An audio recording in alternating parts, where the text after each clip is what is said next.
Hi guys, welcome back to my channel. Today we will discuss about citizenship. ఈ రోజు మనము citizenship గురించి తెలుసుకుందాం. సిటిజన్షిప్ అంటే ఏంటి అంటే ఫుల్ మెంబర్షిప్ ఆఫ్ కంట్రీ. మన కంట్రీ యొక్క మెంబర్షిప్ని ఇవ్వడం అన్నమాట. అంటే మన దేశంలో ఉన్న అన్ని రైట్స్ని కూడా మనం అనుభవించడానికి సిటిజన్షిప్ అనేది కావాలి.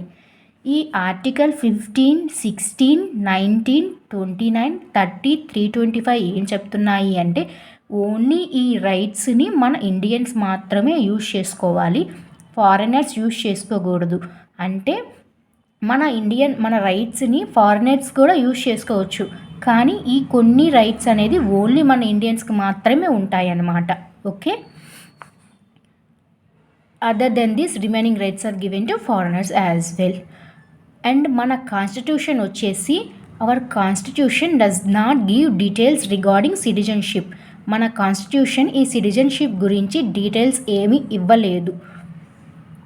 బట్ ఆర్టికల్ 11 సేస్ దట్, మన ఆర్టికల్ 11 చెప్తుంది ఏంటి అంటే మన పార్లమెంట్ అనేది సిటిజన్షిప్ మీద రూల్స్ అనేది ఫ్రేమ్ చేసుకోవచ్చు. అంటే సిటిజన్షిప్ ఎవరికి ఇవ్వాలి, ఎట్లా ఇవ్వాలి, అండ్ సిటిజన్షిప్ అనేది ఎవరికి తీసేయాలి, అట్లాగా రూల్స్ అన్నమాట.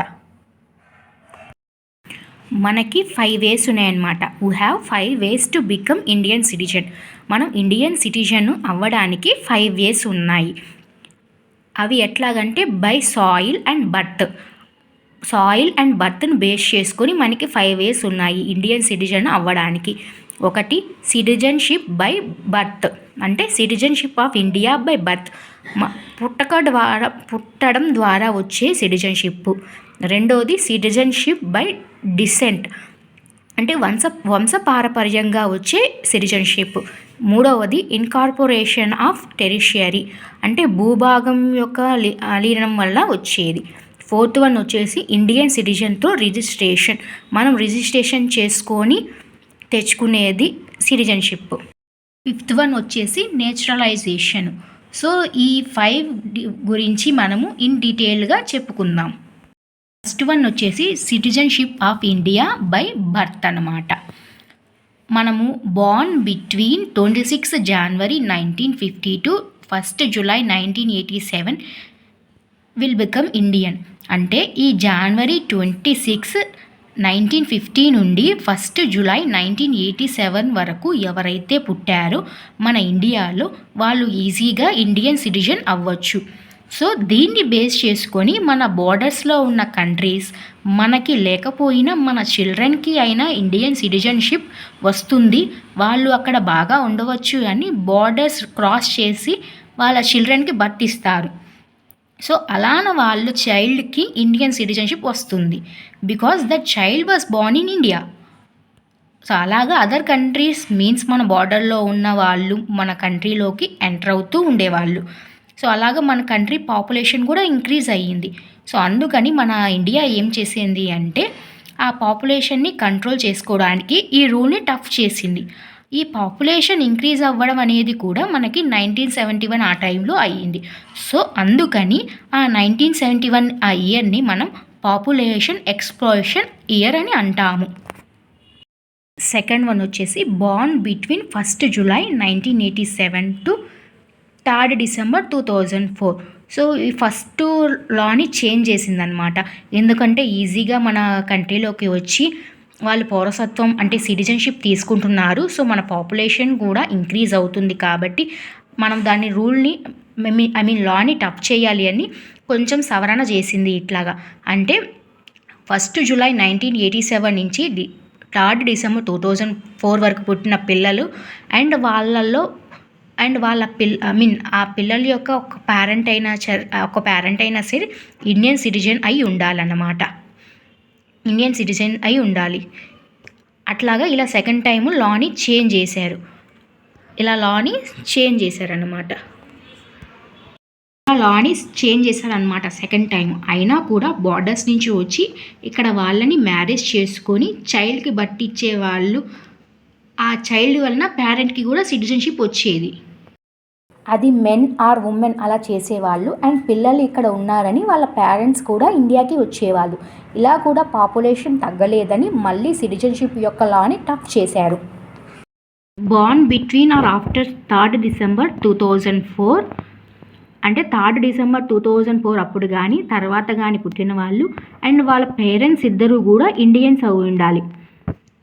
సో ఇలా అయితే అదర్ కంట్రీస్ నుంచి వచ్చిన వాళ్ళ మైగ్రేషన్ అవ్వదు అని అనుకొని ఇలాగ మూడోసారి కూడా లాన్ అనేది సవరించారనమాట. నెక్స్ట్ వచ్చేసి సిటిజన్షిప్ బై డీసెంట్ అంటే వంశపారపర్యంగా వచ్చే సిటిజన్షిప్ అనమాట. The citizenship by descent is for people are born outside India. అంటే ఏంటి అంటే born between 26 January 1950 plus father should be Indian.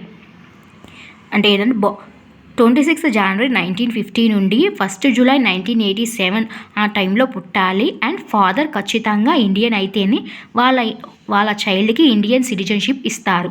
ఇక్కడ ఫాదర్ మాత్రమే ఇండియన్ సిటిజన్ అవ్వాలి అని ఉంది. సో ఇది జెండర్ డిస్క్రిమినేషన్ కదా, అందుకని so they change law and second law was passed. Second law వచ్చేసి born up to 10th December 1992 plus father or mother should be Indian citizen అని చేంజ్ చేశారు. Because of this child will get dual citizenship and India won't allow this dual citizenship. Example child born in other country will get that country citizenship కదా. And also because of this parents citizenship he or she will get Indian citizenship two. అంటే ఒక పిల్లలు వేరే దేశంలో పుడితే వాళ్ళకి ఆ citizenship వస్తుంది. అలాగే వాళ్ళ పేరెంట్స్ కనుక మన ఇండియన్స్ అయితే వాళ్ళకి ఇండియన్ సిటిజన్షిప్ కూడా వస్తుంది. సో ఇట్లా 2 సిటిజన్షిప్స్ వస్తున్నాయి. అట్లాగే ఇండియా అనేది డ్యూయల్ సిటిజన్షిప్ని అలో చేయదు అనమాట. సో అందుకని ఇండియా మళ్ళీ లాని చేంజ్ చేసింది. బికాజ్ ఇండియా సింగిల్ సిటిజన్షిప్ని మాత్రమే అగ్రీ చేస్తుంది.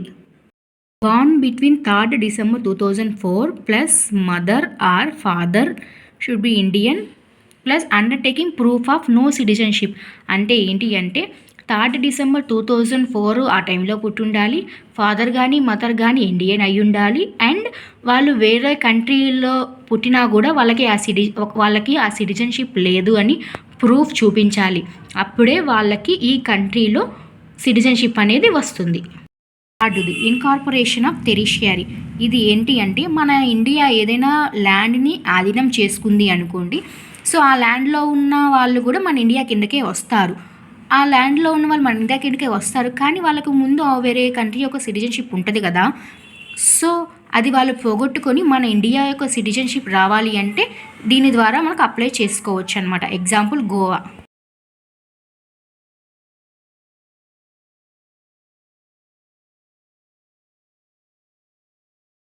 సో 4th one వచ్చేసి through registration. If anyone wants Indian citizenship they can apply and they have to stay 7 years in India. అంటే సిటిజన్షిప్కి అప్లై చేసిన తర్వాత నుండి వాళ్ళు కంటిన్యూస్గా 7 years ఉండాల్సిన అవసరం ఏమీ లేదు. వాళ్ళు కొన్ని డేస్ ఇక్కడ ఉండి తర్వాత వాళ్ళ కంట్రీకి వెళ్ళి మళ్ళీ మన కంట్రీకి అట్లా వస్తూ పోతుండడం అట్లాగా చేయొచ్చు అనమాట. అండ్ ఇలా మొత్తం 8 years చేస్తే మన ఇండియన్స్ దాన్ని 6 yearsగా కన్సిడర్ చేస్తారు.